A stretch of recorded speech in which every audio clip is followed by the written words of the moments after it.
Dichukuchuku. Mambo vipi? Mambo fresh. Safi kabisa. Kabisa. Kinondoni mko sawa? Tuko vizuri, ndio maana nimekuja hapa kujiwakilisha Kinondoni. Wewe kama mwakilishi wa Kinondoni kwanza, unazungumza hii siku maalum kabisa kwa ajili ya Engineer Hersi. Wewe kama mwana Kinondoni, nyinyi kama wana Kinondoni, mna nini kwanza ambacho mnaweza kumwambia Engineer Hersi kwenye siku hii ya kwanza? Kwanza kwa niaba ya KMC Football Club tunatoa pongezi kwa Engineer Hersi, rais wa Yanga, kuwa mmoja wa wajumbe kwenye shirikisho la mpira wa miguu duniani kwa maana ya FIFA. Hii inaweza ikawa ni watu wakaichukulia ni kitu kirahisi, lakini kwenye matokeo ya maendeleo ya mpira wa Tanzania ni kitu kikubwa sana, na sisi kama KMC Football Club tumeona kuwa sehemu ya hii event kwa ajili ya kumpongeza direct, lakini pia kuangalia namna gani nafasi yake kwenye mpira nafasi yake kwenye shirikisho la mpira duniani FIFA inaweza ikawa na impact namna gani kwenye mpira wa Tanzania. Unadhani kuwepo kwake FIFA, kwanza ni rais wa virabu barani Afrika ambao nyinyi mko ndani yake hapo, lakini amepata nafasi ya kuwa mjumbe wa kamati ya mashindano ya wanaume duniani FIFA. Unadhani hii inaenda kuongeza nini kwenye mpira wetu wa Tanzania? Kwanza ni kuiexpose Tanzania duniani. Unajua sasa tumekuwa na wawakilishi moja kwa moja kwenye shirikisho la mpira, manake Tanzania sio tena nchi ambayo imejificha kwenye mpira. Kitendo cha kuwa na wawakilishi kwenye shirikisho la mpira manake Tanzania inafunguliwa, na manake mpira wa Tanzania direct unakwenda kukua kwenye nyanja tofauti tofauti, na leo tumeona kiongozi huyu baada ya miaka miwili watakuja viongozi wengine.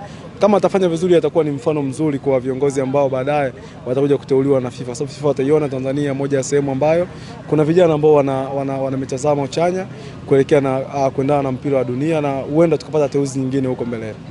Wewe sasa binafsi kama kijana, Engineer Hersi ni kijana, na wewe binafsi kama kijana, ni kipi ambacho unajifunza kutoka kwa Engineer?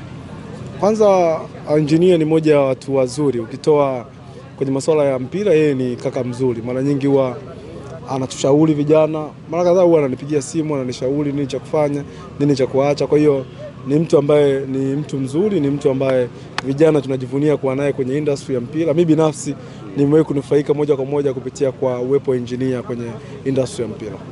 Unadhani sasa nyinyi kama KMC kama team mna kitu cha kujifunza kutoka kwa Engineer Hersi pamoja na Young Africans?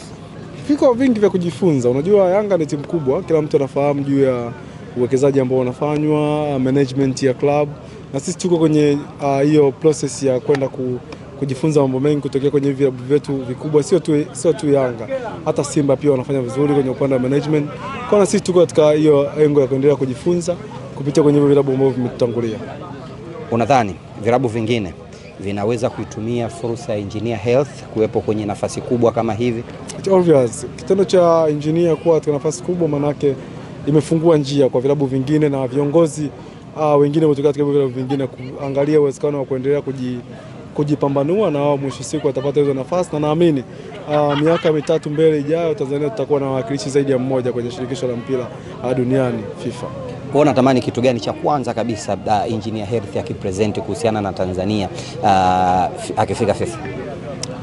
Development ya mpira wa Tanzania in general. Tunatamani kuona mpira wetu unakuwa siku baada ya siku. Kwa hiyo uwepo wake kwenye nafasi hiyo tunategemea Tanzania itakuwa zaidi kwenye masuala ya kimpira.